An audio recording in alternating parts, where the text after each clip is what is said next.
Temporary, huh? Temporary. Yeah, you go ahead, you sleep in that room, I'll sleep in this room temporarily, and you know what, in 6 months we'll start living in our bedroom together. Temporarily, she says. Temporary. For like a couple of years. Just temporary. I don't even know how long it's been at this point. My husband and I sleep in separate rooms. Everything in our relationship is great. It's not because we hate each other. It's just that one of us has a problem with snoring, and it's not me. Mm-hmm. Well, my problem is with the snoring. It's his snoring. It sounds like a freight train. I can hear it through the ceiling. Like, that's how loud it is when the door is closed. Has he tried any of these? Probably tried everything already, right? He has. He's tried almost everything. There's one thing he hasn't, but he has given it his dedicated, tried and true effort, and I've slept in the bedroom with him while he has tried it, and nothing has stuck. From everything from, like, an apparatus that you wear that pulls your tongue out while you sleep to like strips over your nose, things that adjust the height of your pillow when you hear like the rattling sound, like almost everything with the exception of sleep tests and sleep apnea tests, which I have put on his radar and he says he will do, but I am not his mother, so I'm not going to nag him about it. Good for you. Have you tried the pillow over his face yet? I did. He thrashed about a little too much, and so I just let that one lie. He's strong, huh? He is. I'm going to have to drug him a little bit first. It's amazing how often that comes up when you're watching Dateline, by the way. Yeah, it really is. There are some common themes sometimes, and that is one of them. Wait, Cassie's like looking at you like, which episode? Yeah, wait, the snoring or the pillow over the face? Oh, what kind of pillow? What? They didn't get away with it. Dang. I do love my husband. I love him a lot. And the plan is I will go back in the bedroom with him once the snoring stops. So I'm curious, since he's the one who is snoring, okay? Even though you're the one that is disturbed by the snoring, how did it get decided that he gets to stay in the primary bedroom and you went to the guest bedroom? Well, initially I had the primary bedroom and he was in the guest bedroom, and then he got upset. He felt like I had kicked him out and he felt some kind of way. Yeah. So I took that opportunity to say, okay, that's fine. You can sleep here and I'll sleep in the guest bedroom. Not a problem. Non-issue for me. So there are so many layers here, and it's probably not even where you're going with this, but I do have questions. Okay, so he's snoring. You say, look, get us together, man. I mean, I just can't sleep, so I'm going to go into the other room, right? And I'll come back when you do get it all worked out. Does the fact that he hasn't pursued it yet piss you off at all or make you feel a certain way? Yeah, it was really upsetting, actually. Okay. Very upsetting. But I do know that he did try really hard, and he tried multiple things really hard, and it just didn't work. And I think the things that would fix it are bigger hurdles, not quite like a strip over the nose fix. Mm-hmm. And we are also juggling 2 kids. And so I've sort of I got over my hurt and was like, let's give ourselves some grace. We have other priorities right now. Yep. We both get to sleep through the night as it is. Second provocative question.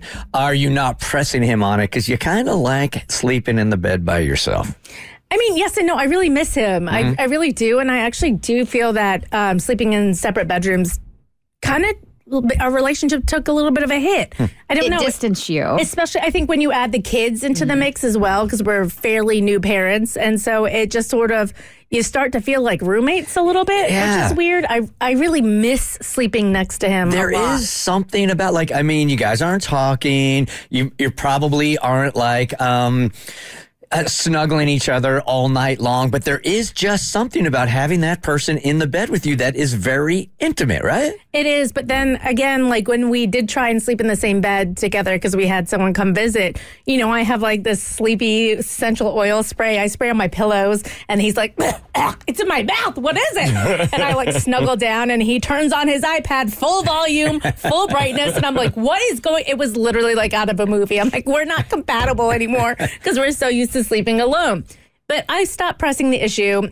It is what it is. When the snoring gets fixed, I'll move back into the bedroom. I'm not going to be a nag, but I do have a question for you guys. Okay. And here's the thing, and I think this is going to be taken as I don't have faith in him, and I think he's a failure, and that's not my intent. Our guest room is pretty Spartan, so it's not really decorated a lot. It's got a nice bed and a side table, and that's pretty much it, and a TV.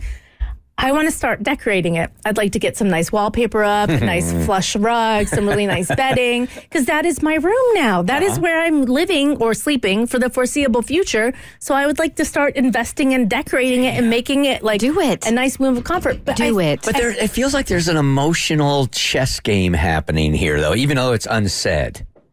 Because I think once you start decorating it, it makes a statement like, I'm probably going to be in here longer than and then it's going to be shorter. You're going to decorate it regardless for your guests that you have in your home. I mean, that's true, but we've been in the house for like 8 years. So it's not like we just moved in and I have a reason. All of a sudden, out of the blue, I'm like, let me invest in this specific room because I want to feel happy when I go to sleep at night. I want to make it like cozy and comforting. Yeah. And I just feel like it's going to come across as, yeah, I'm not coming back to the bedroom because I don't think you're going to be able to do it.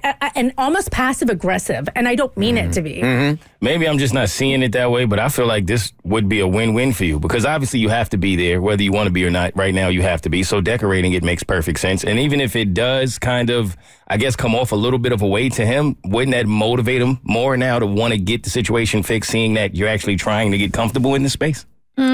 That sometimes backfires.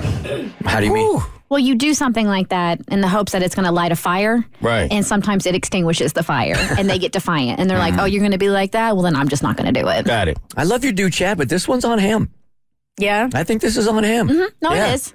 But you have an understanding, I think, and you're being very kind as far as knowing where you guys are in life right now and that things take time. But for your own, zen, decorate the room. Good, because I already have some wallpapers picked out, so y'all can help me choose them on Instagram. I had a feeling we were heading that way. I just needed the green light. Green light, baby! It's the Bert Show. The Bert Show. So, first, thanks for watching. Second, you like what you just watched? That just scratches the surface. Get the Bert Show on any podcast platform. We're so good.